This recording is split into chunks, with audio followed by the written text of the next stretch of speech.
Namo Adita Phat. Thanks so much for joining me for our daily practice check-in. Listen, listen, listen.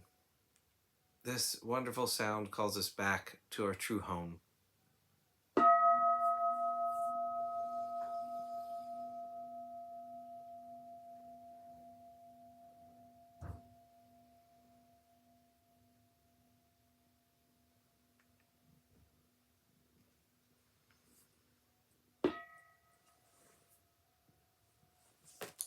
The second mindfulness training. Aware of the suffering caused by exploitation, social injustice, stealing, and oppression, I vow to cultivate loving kindness and learn ways to work for the well-being of people, animals, plants, and minerals. I will practice generosity by sharing my time, energy, and material resources with those who are in real need. I'm determined not to steal and not to possess anything that should belong to others. I will respect the property of others, but I will prevent others from profiting from human suffering or the suffering of other species on earth.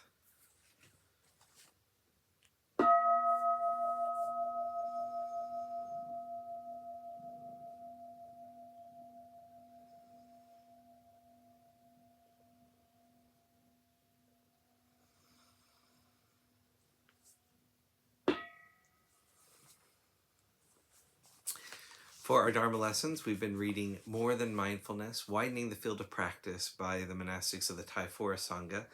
Today we're starting a new talk by Ajahn Pasano called Don't Be Selfish. The other day I was thinking about an occasion years ago when I was still living in Thailand. It's a story I've told from time to time, but it's a story that stuck with me. It was when I went to pay respects to Ajahn Buddhadasa. I'd been to visit and pay respects quite a few times, but this happened on my last visit. He was quite old at the time. He was over 80 and his health was starting to decline. I had noticed over the years that he tended to pick up a theme and explore it for an extended period. He would speak on it from different angles. He was very skilled as a teacher. So I asked him, now that you're reaching the last part of your life, what theme are you teaching now? He just laughed and said, "Oh, I'm not teaching much at all these days. I just keep telling people, don't be selfish." That really struck me. Once you start unpacking that teaching, you start reflecting on it and implementing it. You realize that it covers everything. It covers whatever aspect of the Buddha's teachings and whatever aspect of life that you apply it to.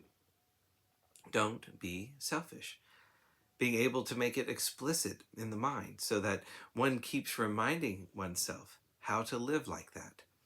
If we really want to be free from suffering and to awaken to truth, then we can't be selfish. We can't be bringing selfish concerns or selfish perspectives. The Dhamma goes one way and selfishness goes the other way. They go in opposite directions. This theme is a big feature in Ajahn Chah's training and the way he set up his monasteries. That sense of going against the stream of any kind of selfishness.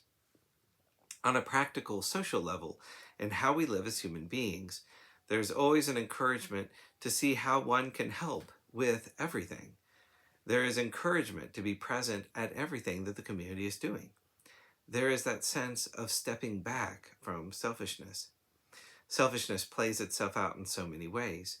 There's your normal assumption of selfishness, which is around greed and self-concern. But there's also that self-orientation, that self-protection and self-cherishing. Living together really helps to go against that very ordinary human tendency of selfishness by sharing community, by sharing everything in common.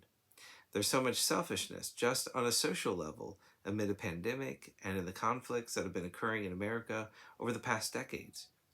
We work on the deep-seated sense, I want to be happy. I don't want to suffer. I don't want to experience difficulty. I want to experience security, safety, and peace. And then we keep doing the things that make us miserable. The Buddha's teachings are so skillful for giving us tools to live in a way that helps us create the conditions for safety, security, peace, and well-being. But it does take a relinquishing of selfishness. cultivating that sense of generosity, of giving and sharing. And it isn't just material things. Certainly, in terms of material things, giving and sharing what we have, but it's also the giving and sharing of time, the giving and sharing of attention, just being willing to pay attention to how other people are doing, how they are managing, as opposed to the obsession with me. Those other people out there are just kind of annoying. They are smudges on my well-being. That attitude doesn't lead to beautiful states of mind.